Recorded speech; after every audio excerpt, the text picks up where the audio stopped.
If you've tried cold email and it did not work, maybe you tried personalizing, sending Loom videos, everything that everybody else is doing, there's a reason it not worked for you. Most cold email advice is built for people selling marketing services. And if you're selling anything else, what you're about to learn will completely change how you do cold outreach. And it's going to bring you new clients by sending the right kinds of cold emails. In this video, we're going over how to make cold email work for impossible offers. My name is Atishay Jain. I'm the founder at Hyperke LLC. We're a cold email agency. We generate leads for businesses, B2B businesses. In the last 5 years, we generated over $8 million for our clients. We send between 1 to 2 cold emails every month and are among the top 1% agencies in the world, ranked. And I'm not making this up. This was ranked by Smartsheet, comparing against 87,000 of their users. And today, I'm going to reveal the strategy that is going to allow you to make cold email work for you, even if you feel like you've tried everything and nothing seems to be working. Now, here's the truth. There are 2 types of offers in the B2B space: growth offers and enablement. Growth offers are the ones that help a business generate new revenue. So you're talking things like marketing, lead generation, sales tools, advertising platforms, anything that will help a business generate new incremental revenue that did not previously exist, or acquire new customers that did not already exist. Enablement offers are pretty much everything else. So you're talking hiring, IT infrastructure, employee development, finance, accounting, operations, anything that enables the business to make money, that supports the business's functioning, but it does not generate net new revenue. Even offers that help you cut costs or improve conversions, like stuff like AI automation agencies or automation companies, all of that is still an enablement offer because it's not generating net new revenue. With that classification, now you need to picture your entire market. At any point of time, 70 to 90% of your market, depending on your industry, obviously, is going to be open to a growth offer. Why is that? Because every business wants to grow, right? Growth is always a priority for every business. So 70 to 90% of your market will always be open to a growth offer. And it might not be their biggest priority, but if you make them an irresistible offer that drives more revenue, they will take it. Let me drive this point home with a hypothetical. Imagine you told a business, I'll send you leads and you only pay for me after those leads convert.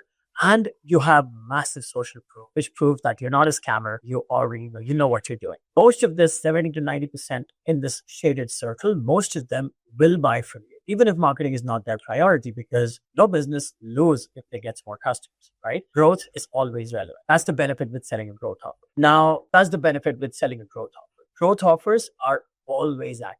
But if you made the exact same offer structure with an enablement service, let's say you're telling them you'll pay after you get the results, you have tons of proof, these people might still not buy. Take, for example, recruiting. You could be the best recruiter in the world, offer them the best terms, and they might still not use you because they simply are not hiring. Or you might be the best accountant in the world. You might be the best AI automation agency in the world. You might have tons of social proof. You might tell them, I'm going to do all of this for you for free. There's no risk to you. And they might still not use it because they don't want to add automations to their business. They feel like everything's working fine for them. Or they don't need a new accountant. They're happy with whatever their current accountant is doing. Like the point I'm trying to drive home here is, if you're selling an enablement service, all of the tactics that you see spread across YouTube and LinkedIn and Twitter and all of these other channels, where people tell you to make better offers, where people tell you to show case studies, they are not going to work for you if you're selling an enablement service. Now, does that mean cold email does not work? Obviously not. Cold email still works. Like, we have several clients selling website design, selling recruiting services, staffing, IT, software development. And we're making cold email service, and they are getting leads using cold email consistently. So how do you make this happen? Most people think, I need to be sending custom Loom videos, or I need to be personalizing my emails, or I need to be including memes in my emails. And the thing is, all of this is tactics, right? So they work because of novelty, not because they have intrinsic value. So the moment the prospect gets used to it, it'll stop working. And then you'll have to go and hunt for another time. Instead, the solution that we use to consistently get results for our clients is the hand raiser email. And with these tactics, the moment your outreach stops being a pattern interrupt, it dies. And this is where hand raiser campaigns come. Now, here's the big shift. Your first goal isn't to sell to the entire market. The entirety of this circle, they're not going to buy from you because they want to. Your first goal should not be try to convince them to buy. It should be you find that small slice for this problem that's actually looking for your product, service, or solution right now. And once you identify them, then you can go all guns blazing, hammering them with case studies, with social proof, making good offers,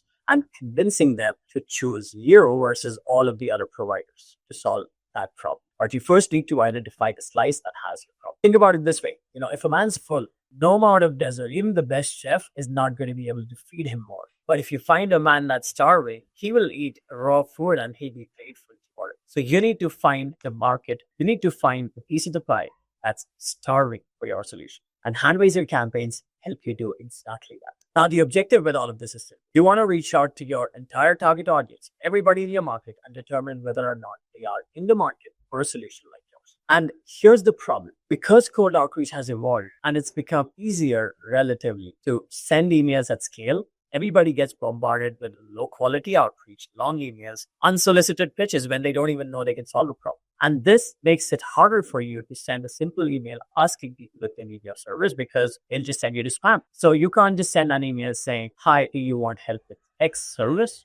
and expect it to work. Which is why I'm going to give you 4 different templates that we've used, that we have tried and tested across millions of emails and have found that they work most best. So the first angle is talking about specific problems. Right, here's an example. So hi name, notice you're using specific technology, which usually results in specific technical problems or limitations. We recently helped a similar client solve this exact issue and save $300,000 annually. Want to see how we did it, right? Now that's the email. Notice how this does not make assumptions. This does not make a pitch around what we're doing, who we're working with, nothing like that. All you're saying is making an observation. So let's say you're reaching out to an e-commerce company that recently transitioned from using Shopify Plus to Magento, right? So now you'll say, notice you recently switched from Shopify Plus to Magento, which usually results in specific problems that those migrations bring up. And then you tell them, we have someone else solve that problem. And they say they ended up saving $300,000. Want to see how we do that? That's one example. And the reason this works is because we're not really selling anything. We're just telling them, look, I know you did this. That's probably going to cost you a lot of money and bring a lot of issues. Can I show you how I solved it for another client? And you named up the client. That's the first angle. Talk about specific problems. Again, the effectiveness of this lies in the specificity. How specific can you get the problems? How specific can you get the solution? And how good is your observation, right? Angle number 2. So this is where you're offering to work for free or you're offering some kind of free value, right? Examples of this, if you're an automation agency, automation, that's seems to be the hype these days. You could offer a free automation build, some kind of an automation that you've already built for another customer, and now you just promise to give it to them. You're like, we built this for another company, save them a couple $100,000 annually. Do you want it for free?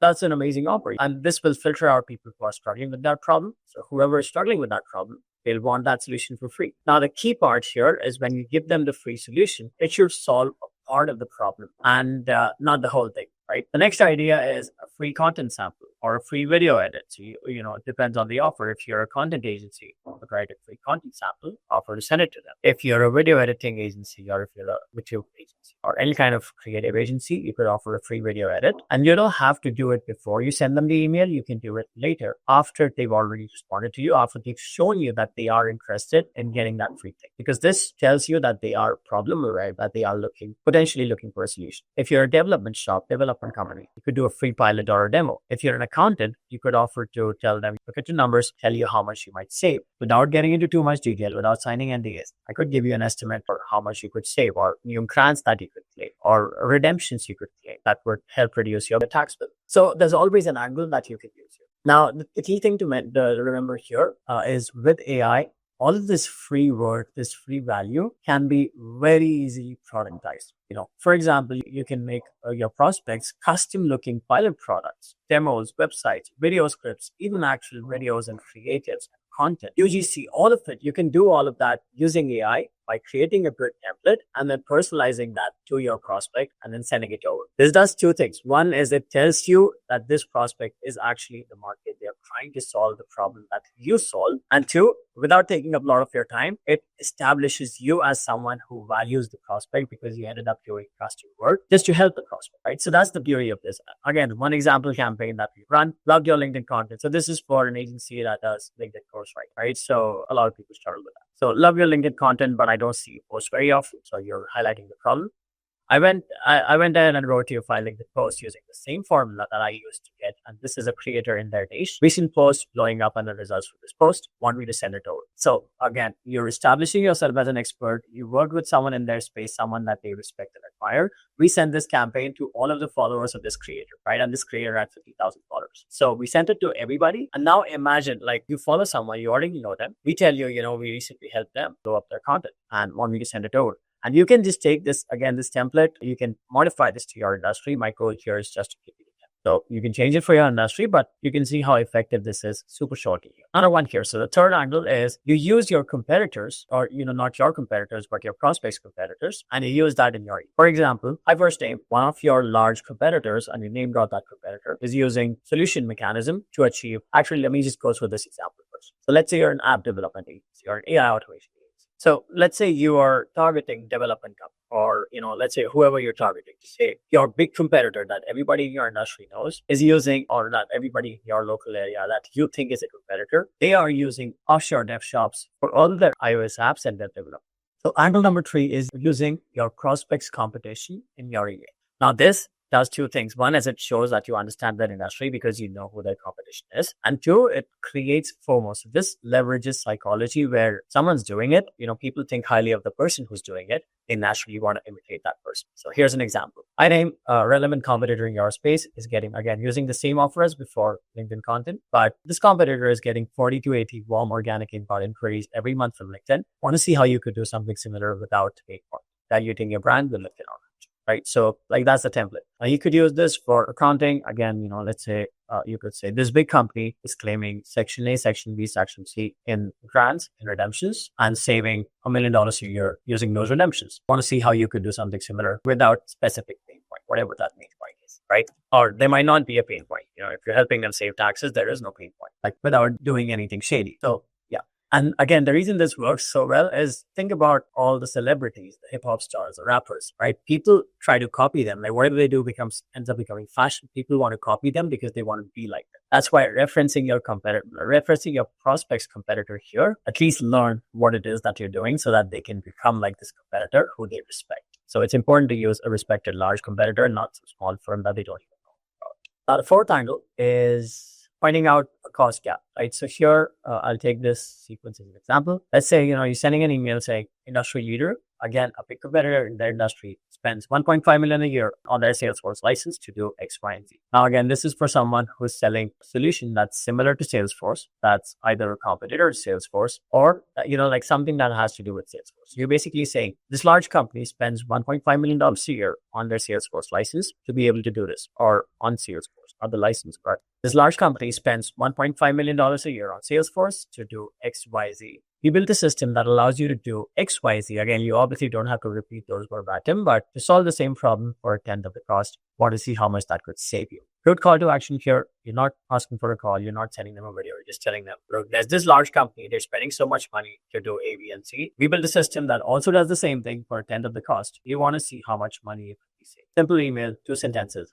Works is super effective. The pattern here, or the big idea here, is you talk about a big cost, you talk about a small cost, and then you offer to tell them, can I show you how you can go from big cost to small cost, because you are obviously not as big as this industry leader and you don't want to be spending 1.5 million on Salesforce. Can I show you how to do everything like that for 1/10 of the cost? And most people will say yes. If they are not interested, if they are, again, part of the pie where they don't even care, they simply won't respond, and you'll save your time. Try to send them follow-ups or try to chase them down. Another example here is that you combine this angle with adding value. So you combine angle number 4 with angle number 3. Or angle number 2, where you say, you still start your email with something like this. And then you say, we'll give you 20 hours of their platform free for you to try out one of our devs. Usually we charge 25,000 per scope. Again, you don't exactly have to put it like this, and you don't have to make this offer, but combining multiple angles is always going to work in your advantage. And then the final thing is you want to be testing different call to actions here. So you can offer to send people a video. You can offer to do a custom cost breakdown for them, or you can offer an audit for them. You can create a million different angles depending on what's relevant for your industry. So those are the 4 ideas I wanted to share with you in this video. Now, the big thing here with hand raisers is to understand that hand raisers are qualification questions. So think about it this way. You don't know anything about a business except maybe they use a certain technology, or maybe they're hiring for a certain position, or maybe they recently raised money, or maybe that they are in a specific industry. That's it. What could you ask them that would make them self-qualify for your services? What would make them tell you whether or not they want what you're selling? That is a hand raiser. Anyone who responds is interested. Once they are interested, it is much easier to get them to book a call, because now suddenly, instead of targeting 10,000 people, you're only targeting 100 who you know are interested. So now you can spend more time personalizing your follow-ups to those 100 people. You can call them, you can text them. You can use something like this, this multi-channel approach. You can go multi-channel. You can use email, phone calls, LinkedIn, to focus on those 100, like spend more time working those 100 to convert that small slice of the market that actually wants your service, and stop wasting your time with 100,000. And we've used this approach extensively. We've used these sequences extensively at Hyperke to crack some of the most difficult offers: selling SEO, website design, development services, VA services, outsourcing, accounting, recruiting, staffing, and so many more. And the results speak for themselves. You can check out video interviews from 30 plus business owners here on the website. And if you want us to do all of this for you and send you 10 to 30 qualified sales opportunities every month, go click the link in the description, book a call with us, and I'll see you in the next part.